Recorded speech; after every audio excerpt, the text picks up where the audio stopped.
இது என்ன தெரியுமா? இதுதான் பூண்டு. பார்த்துருக்கீங்களா? அந்த பூண்டு தான் பூண்டை இதை என்ன பண்ணுறோம் அப்படின்னா, இதான் நம்ம இன்சுலின் இன்ஜெக்ஷன். இந்த பூண்டுக்கு என்ன பண்ணுறோம் அப்படின்னா, நம்ம இன்றைக்கி ஒரு இன்சுலின் இன்ஜெக்ஷன் போட போகிறோம். என்ன போட போகிறோம்? ஒரு இன்சுலின் இன்ஜெக்ஷன் போட்டுட்டு இப்போ கடைசியில் என்ன ஆகும் அப்படின்னு இந்த வீடியோவில் உங்களுக்கு நான் கரெக்டாக காட்டி தர போகிறேன். சரிதா? அதுக்கு முன்னாடி இதை பாருங்கள். இந்த உலகத்தில் சுகருக்கும் ப்ரெஷருக்கும் மாத்திரை மட்டும் சாப்பிட்டதுனால யாருக்காவது சரியா இருக்கா? சொல்லுங்களேன்.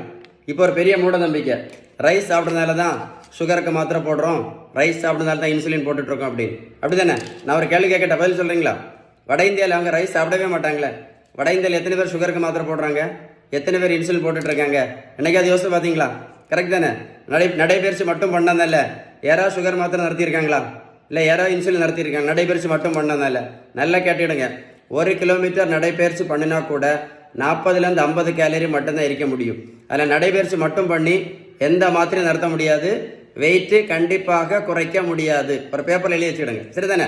சிறுதானியம் மட்டும் சாப்பிட்டதுனால யாராவது சுகர் மாத்திரை நடத்தினாங்களா? இல்லை யாராவது இன்சுலின் நடத்தியிருக்காங்களா? இல்லை யாராவது வெயிட்டை குறைச்சிருக்காங்களா? சொல்லுங்கள்.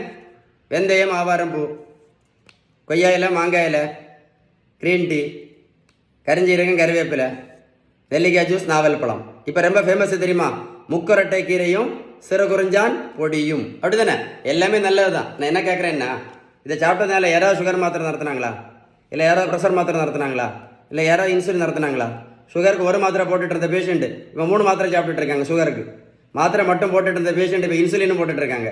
வெந்தயம், கருவேப்பிலை, கரிஞ்சீரகம், மாங்காய் இலை, கொய்யா இலை, நாவல் பழம், சிறுதானியம் எல்லாம் சாப்பிட்ட பிறகு நல்லா கேட்டுடுங்க. மருத்துவத்தோட ஸ்டாண்டர்ட் புத்தகம் ஹாரிசன். அந்த புத்தகம் என்ன சொல்லுது தெரியுமா? என்ன சொல்லுது? Sugar, pressure, cholesterol, fatty liver, பித்தப்பைக்கல், தைராய்டு, பிசிஓடி, பிசிஓஎஸ், உடல் பருமன் எல்லாத்தையுமே அவங்க சொல்லக்கூடிய ஒரே ஒரு treatment, correct treatment, best treatment, balance diet மட்டும்தான். ஏன்னா நீங்கள் பேலன்ஸ்டு டயட்டை கரெக்டாக ஃபாலோ பண்ணினா மட்டும்தான் இந்த இன்சுலின் ரெசிஸ்டன்ஸ் என்ன பண்ணும்? இந்த இன்சுலின் ரெசிஸ்டன்ஸ் கம்ப்ளீட்டாக சரியாகும். அப்படின்னு யார் சொன்னா? மருத்துவத்தோட ஸ்டாண்டர்ட் புத்தகம் ஹாரிசன்.